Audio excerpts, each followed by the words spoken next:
Hello, we are back another week for the Wix Fix. So every single week we come here across Facebook, YouTube, LinkedIn, and other platforms, and we fix Wix websites. And we are the Wix guys. I am Joe, the better looking half of the Wix guys, and to my right here is. Well, I'm Carl. I think it's one of the things that's important to mention is that actually we're not um, better halves anymore. We've got a little team of people that we're Well, yeah. growing and expanding, and it's a really exciting time for us here as we keep moving forward, which is really cool. So anyway, I should always talk about why you should actually talk and listen to us because we're just two blokes on the internet.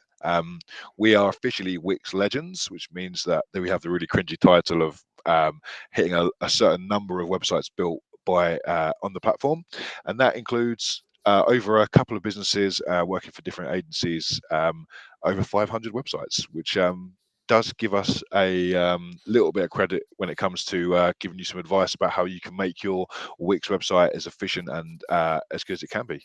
So we're sort of here to answer any questions that you may have in regards to your Wix site. You can please fire them in on the chat and we will answer anything you might have. This is half an information gathering exercise for yourself alongside a drop-in clinic where you can drop in, ask a question, we'll bring it up live and see if we can give you some advice, maybe audit a website, tell you some things that you could do better. If that's something you're interested in doing, please leave a comment with your website and we'll be happy to have a look through. Obviously, we really look at Wix websites generally, but happy to just have a look at anyone's if you need some help with some stuff. Yeah, and Carl generally is the design guy, so he's going to be able to answer anything to do with website design as well as how the actual designer itself works. And then I'm generally the back end tech guy, so any questions about automations, booking systems, e-commerce, anything like that is my bag. And then I also do SEO as well. So if you have any questions about how to get to the top of Google or onto ChatGPT now, I guess is a better way to say it, then go ahead and ask. And as Carl said, just chuck any questions or anything that you are thinking about in the chat and we can answer them. Um, I think I was going to talk about some of the stuff that people don't necessarily think about when it comes to Wix. Obviously, I think a lot of people see it as their starting tool, which it is a very good version for that. So it's something that you can have a go at yourself and build in. But Wix has an incredible amount of functionality and is continuously getting better with things coming into the forefront all the time. You can build websites from e-commerce to booking sites to restaurant orders. There's a whole bunch of plugins that are available for you in the back end that can really elevate your site to something special. And I think as well, Joe is a big advocate. It doesn't necessarily need to look pretty; it needs to work really well. But with Wix, you do have the functionality to do both of those things. So you can make a site that really does stand up with the big boys, but at a fraction of the cost. So if that's something you're looking into and you wanted to have a conversation with us about how we can help you with your website, not live on air in front of everybody, you can reach out to us. We do websites and they start from £750 plus VAT. But we're also, hey guys, a little thing on the screen where you can either scan or click in the comments, and then you can also just ask us a question away, and we'd be happy to help with that. And it's also worth mentioning that you can actually create apps now through the Wix platform as well. So if you're something like a PT and you think it would be cool to have all your clients have an app, then you can actually now convert the booking system and all of that into an app that they can then go and download, which is pretty cool as well. So as Carl says, they're always adding new things in and improving their services. While we're waiting for any questions to come in, we thought we would have a chat about what is important in a website to actually convert users into customers. So, as Carl said, it's not all about just having a pretty website. You need a functional website. And most of the time, that means getting the visitors to either fill out a form, buy a product, or do a booking. So, give us some top tips, Carl. One of the most basic one, and I think I see people fall down on quite often, is actually just giving them a way to contact you. So making it as easy as possible, and I think it definitely determines it's determined by how quickly they need to get in touch with you. So, for instance, if you're an emergency call out plumber, you should, in my opinion, always have a easy to ring number at the top. If something is an emergency, they don't want to be filling out a form waiting for a response to get something back. They want to be having a conversation with someone straight away. So having most importantly, a clickable number. If someone's on their mobile, which they probably will be in an emergency, they will be looking up for someone to do, where they can just click, ring through, and have a conversation. The more barriers you put into getting a conversation with that person, the less likely they are to actually answer the phone and be able to do something with you. So for me, the first and most important thing is having a place where people can actually get in touch with you, and actually through the website having different call to actions of things you want them to do, whether that's downloading a PDF that has all your information on it, or whether that's filling in a form to request a callback. Whatever that looks like, that needs to be easy to spot where you are in the website. So having a header that is frozen at the top, that doesn't go down with the site as you scroll down, is important. So you can have something at the top there with a contact us button. Perfect. So I think a really obvious but often overlooked, you'll see quite a lot of websites that don't have it, is important. And Joe, I know, is a big fan of the fact that it should be top right, because we read left to right in here in the UK. So when you finish up, that should be the place where your call to action is, because that's generally the end of that bit of scrolling you're doing. Yeah, and it's also worth noting that a lot of different people would like to get in contact in different ways. So having your phone number is great for the people that want to call, but also having an email for the people that want to email, or a form, and even a chat bot of some variety. AI chatbots, obviously a huge thing at the minute, so people can just ask questions to an AI that's going to answer immediately 24/7 without having to wait for a human. But if you don't want to go ahead and build a chatbot, then an AI chatbot, then you can just have a live chat, or a way like WhatsApp, where people are happy to drop you a message and wait. They're not expecting something immediate. But I do think having as many ways as possible for someone to contact you is important nowadays. Most of the time, obviously, in situations like Carl said, if it's an emergency situation, then phone number is probably going to be the one. And then there are other reasons you might want people to not contact you by phone number. So, for example, if you're an e-commerce store, you don't want people calling you up and complaining because, you know, the UPS man has smashed your vase. So they need to be more of an email or contact form situation. I think a big part of that as well is around volumes. Obviously, if you're a one-man band and you're getting 65 calls a day and you're on the tools, it's a problem. You're not going to be able to deal with that volume of incoming traffic. Same as when you said about a large e-commerce store, actually having a ticketing system to ensure that everybody actually gets responded to is really important. And that for me, I think the divide now is actually spread by generation. So generally, you find that the older generation, your boomers, want to be ringing and talking to somebody, whereas your Gen Alphas and you guys coming through probably want to talk to you via social media, or through a live chatbot or AI chatbot. So I think having the different functionality is important, but also leaning into a customer avatar. If you know what those is, if you don't know what it is, look it up. They're really important. Your customer avatar will allow you to know exactly who you is and what you're talking to. So you need to have the thing that fits that profile. Yeah, and I think a lot of people think because they prefer a phone call, for example, that they should push the phone call more, but it's really not about you as the business owner. It's about your customers. So, like, I speak to quite a lot of people that always complain when they have to talk to AI. They're like, "Oh, I don't want to talk to AI. I just want to talk to a human." Whereas I'm literally the opposite. I would much rather talk to an AI than have to wait 10 minutes to get on the phone to an agent, or on chat to an agent.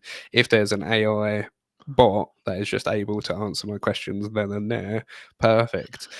And even to the point where, like, if restaurants, for example, don't have a booking system, I'm less likely to go to them, because I want to be able to just click, click, click, click, go, got a table booked, don't have to talk to anyone, it's done, let's get on with my life. But I know there's people who are on the other side and they just don't want to have to use the tech. But I'm a nerd, so there you are. Yeah, I think again it's probably generation. I think we're on that weird generation of millennial where we're like in between, where like half of the people are into calling and half of the people are into having a conversation over email or whatever that looks like. Um, so yeah, that's exactly what the customer avatar, you sort of alluded to what I was trying to say there, is that your customer avatar isn't you, is the first thing. Your business doesn't necessarily sell to use, so you need to think about who the person is you're reaching out to, and your whole website should be based around that. I think that's important to explain, like even down to color palettes, how big the text is, all that sort of stuff is important when it comes to your customer avatar. So doing something like that at the beginning is a really great way of having a staple idea of what you need to do with your site. Yeah. Cool. So, what other things are important when it comes to getting people to convert on your website? So I think another thing that's often, it's not necessarily about conversion, but it's an important basic, again, that needs to be covered, is being mobile optimized. I don't know the exact stat is at the moment, could change all the time, but there's a big stat around, you might know it, Joe, about how many people use their mobile phone compared to, it It changes was all the like time. 60 something Yeah, percent it's last time I normally checked. around the 50 to 60 mark generally, about how many people actually use your website on their phone. So if your phone is not, if your website is not mobile optimized, you're just instantaneously turning people off. So it's not going to be necessarily not generating you leads, it's actually just going to be not generating you visitors, which is even worse. People are going to go off straight away because they don't think it's professional enough. So ensuring your site is mobile optimized. If you're in a Wix site, you do have to do that individually. So you have to go through and make sure it can't automatically turn your desktop site into a perfectly formatted mobile site. You have to go into the mobile section and make those changes yourself. But that is important. And also the usership of a mobile phone is different to what it is of a computer. Things like you can't hover on a phone, you can't hover your finger over the top of the screen, it doesn't work. So actually everything is set to be on click, so you need to make sure that you have got your site ready to do that. That's a really important part. And also the functionality on a phone is different. Like generally a call button on a computer doesn't really work. Obviously some people use VoIP and things similar, which it would do, but again, that comes down to your customer audience. A 70-year-old man probably isn't going to be able to call you off of his computer, but on their phone they would be. So you can have extra functionality allowing people to make that call quicker. That's an important part of it.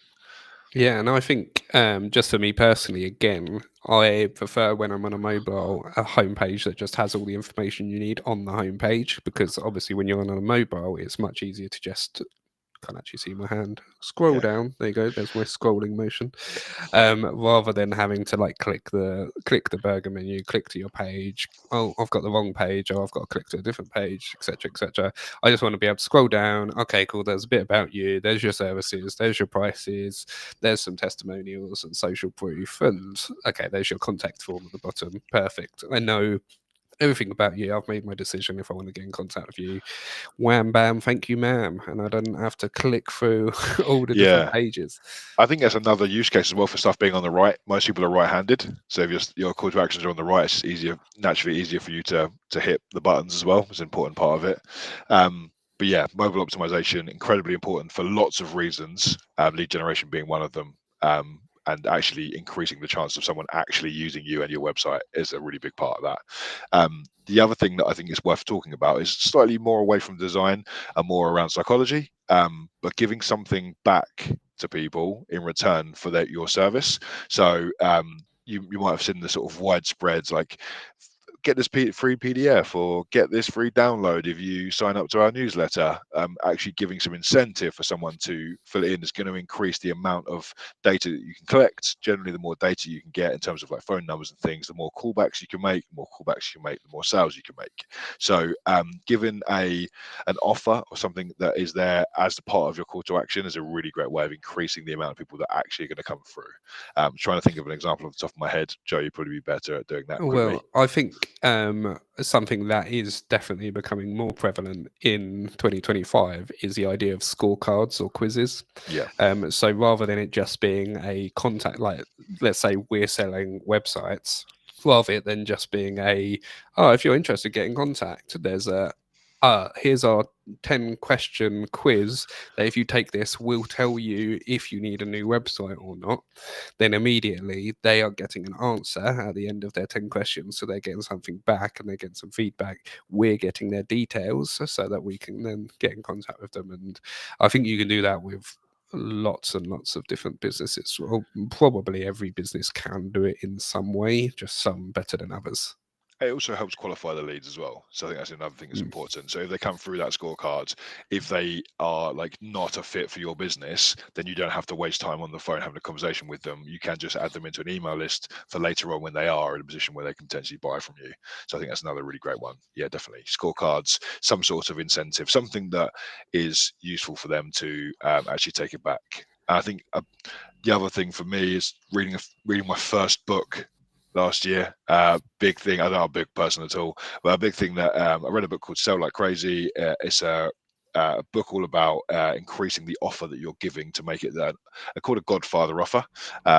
It's an offer you can't refuse. So adding guarantees is a big thing that people do quite often now as well. So reducing the amount of things that could go wrong for the client. So if you add a guarantee on there, like if you don't like it in 90 days, we'll give you your money back. It just means that you take all the risk away from that client, and they'll be much more likely to convert into someone. So things like that are important, and a newer way of thinking. And a lot of the old school businesses that have been around for a long time don't do that sort of stuff. So if you can try and get in front of that curve, you might be able to give yourself a bit of a USP. Yeah, and one of the biggest benefits of Wix is how easy it is to edit. So you can test things very easily. I know a lot of people just create a website and forget about it and it just sits there doing nothing. But we have tested making home pages for free.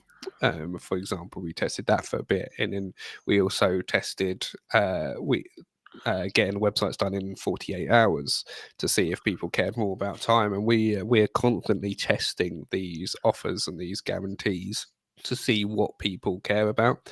And people just don't do that. There's so many businesses out there just set up their website, forget it's there. Maybe it's on a business card, and 1 in 20 people will go on it that they meet in person. But by doing stuff like that, continuously updating it, you can actually get really good data about if people care about price, if they care about speed, if they care about customer service, and Yeah. stuff like that. You do need traffic on the website for that to be relevant, obviously. If you've got no one going on your website, then that's not good data, but that's another question. I think it's a big thing that leads me on perfectly to my next thing, which is actually tracking it all. So actually knowing what is happening. So if you've got a CRM system or something, so when they go into there, being like, this thing actually worked, so I'm going to do more of it, or this thing didn't work, so we need to make a change on it. So using things like Google Analytics to check your analytics and the amount of people that are coming through to it, checking, even like Wix has a built-in analytics system, which isn't too bad. I would always recommend you go for the Google Analytics stuff. It just links in better for things in the future. But yeah, actually just tracking stuff and making sure that it works, putting it into pulling a report once a month, actually sitting down and sort of running through it and seeing what's going on and what's happening, is a really great way of just making sure that what you're actually trying and what you're doing is working. And if you look at your things like bounce rates and things like that, it's a really easy way to see what's gone wrong. So it might be a fact like someone has landed on your mobile site, the bounce rate's really, really high compared to what it is on your desktop site. That might be a sign that something is incorrect on your mobile site. You need to go and make a change. Or it might be that people aren't clicking through to where you want them to click through, or clicking your call to actions. It might be that you need to then incentivize them to actually go through to that space. So looking at that data and actually analyzing it and using it is a really important thing when it comes to the progression of your site. I don't think this is not necessarily a thing you need to do straight away as part of your build, but if you're trying to progress and grow with your Wix site, this is the stuff that sort of levels you up and turns you to the next level. And one thing that everyone can do, and it's really simple to do on your contact form, is just adding the question, where did you hear about me? Or where did you hear about us? It's a really simple thing. And then you just make it a single choice option. So it's like social media, Google, word of mouth, saw your sign, whatever it is. And that's just a really, really easy way to now you've immediately gone from having zero data to now, oh, okay, actually everyone comes through Google search. We should probably do something about that. Or maybe that means we need to actually work on our social media a bit better. So that is just a super simple way to do it. When you get more advanced in Wix, you can use the automations in the backend to add certain tags to people and stuff like that. And then you can easily see, okay, 15 people come from here, 10 people came from here. That's a little bit more advanced, but it's not too hard. I think most people could probably work it out. Yeah, agreed. Yeah, I think one of the other things I was going to talk about, again, another a very contentious thing that people ask about a lot is, do you put pricing on the website? And it's a huge debate about, lots of people will give you different answers, because obviously if you as business owners, probably if you've got a Wix website, you will understand that actually sometimes you need to vary the price depending on who you're talking to. And also when you're in your startup journey, you want to potentially try and get as much out of someone as you can to try and move yourself in the right direction. So by not having a price on there, it means that you can fluctuate slightly depending on who you're talking to and how much budget they potentially have. That's quite a normal sentiment and idea of the startup business owner. I'm not a fan personally. I'm a real big fan of there being a set price on your website that says exactly how much it is going to cost them, so that when they come on the site, they can see whether or not they have the money in their bank account to deal with that situation. There'll be people that disagree with me, and they'll probably be in sales, and they'll tell you that you can potentially get more out of them, have a conversation with them. But I think it's a really great way of instantaneously telling whether or not someone has got the amount of money to be able to deal with you. If you sell bathrooms for £12,000, if someone's looking on there and they've got that sort of B&Q budget, or they're looking around £3,000, they're just never going to be a customer. So why are you wasting your time? Invite them to the showroom, having a conversation with them, and they go, oh yeah, it's £3,000 by the way. If actually they go on and go, oh, but yeah, they start at 12 grand, it's not a bit of me, they don't call, there's no problems. Obviously there's always that running thing of that in the future they might have been able to afford you, but the jump from £3,000 to 12 grand is quite a long jump, and by then your business will be a completely different pace, and so will they. So I think having a pricing structure there, Bill or Joe was sort of talking about earlier on with wanting to talk to a chatbot. I am the first person, when I look at a bit of software, the first thing I do is go to the price page, because I'm like, how much does it cost? Because I've already paid for loads of software. I don't want to add too much more software on top of my already existing package. So what I want to do is add something that makes sense to me at this time, and also like, what functionality can I get from the individual things that you offer. So I'm a big fan of having pricing on the front, open and honest, so that you can pick up people that are relevant to you. And it can be ranges as well. Going back to the bathrooms idea, it can From be 12k to 20k or whatever, just to give people a ballpark so that they know. There are obviously situations where, like a consultancy, where you have no idea how much it's going to go until you've gone into the business and seen the problems, but even with that, like when you're doing your testimonials and your stuff, you can be saying, like, for this company paid me approximately 6 grand and I helped them save £250,000 and stuff like that, so that they can still get an idea. But you might not be able to do exact pricing and stuff. You can potentially give hourly rates as well. That's the other thing when it comes to consultancy. You can have an hourly rate, and if someone goes, "Oh, they're £400 an hour," some people will be like, "Oh my god, that's so much." But someone who appreciates what it is they want to do, £400 an hour, if that means that they save their company 20 grand over the next year, £400 an hour is nothing. So yeah. it's all about perspective. Yeah, and it is about getting rid of the wrong people as much as it is about bringing in the right people. It's a very simple thing we do when we do lead generation, when we do ads and stuff like that. We try to always put the price quite obvious on the ad or on the landing page, to make sure that the people that aren't going to pay it don't fill out the form and waste our clients' time, or waste our click budget if it's on a pay-per-click model. It's just, I don't know. I think it's just, the nice thing to do. People want to know the price before they have to It's just call up. transparency, isn't it? It's Yeah, transparency. and I think especially nowadays, people are getting less patient with the hard sales people. So, Oh, I think we lost you, Joe. We oh, lost you there. Yeah, you're frozen. You're a hello. frozen man. You're back. You're back. You're a little bit laggy. I think I'll just carry on and talk for a bit then. But yeah, I think it's an important part of, if your values include transparency as a big part of what you do, then I think you need to ensure that you're really pushing forward for more. You need to be making sure you're talking about your prices. That's a really basic part of the transparency part, in my opinion. So yeah, so it's really important to do. Oh, are you Oh back? my God. What is going on? I'm back. Show my screen. Hello, you're Sorry. back. I can hear you now. What's going on? Okay, I let's just do it. I think I'm back. we I have, think we've yeah, swapped and places. yeah, but I'll just carry on what you're saying about transparency there. Joe, if you don't know, Joe lives in the middle of absolutely nowhere, so signal sometimes a stray cow maybe or something is, yeah. Yeah, might be a tractor. It's gone over a wire or something. My last point on that I was going to sort of chuck in there as well, and this is a thing that Joe has drilled into me over time, is that the least clicks as possible to get to the situation they want to get to is a really important part. So that if someone needs to get to a part on the website, Joe is not a fan of burger menus. If you don't know what burger menus are, they're the ones you see on your mobile, the little three lines, because that means you have to add an additional click in to be able to see the menu. Whereas if your menu's at the top, you'll be able to just go through and see it. From a designer's point of view, burger menus look a little bit prettier, so that's why they're often put in there. But I think actually reducing the amount of clicks you have to do to get to the situation you want is important. So that includes things like having a booking system on your website. That would be a big part of it. So if you have to fill in a form, go through to a thing, have a conversation with someone, book a time in, do all this stuff, and fanny about for 2 days trying to book something in. Whereas if I could just click, booked it in, paid my credit card details, here I am, I'm ready to go.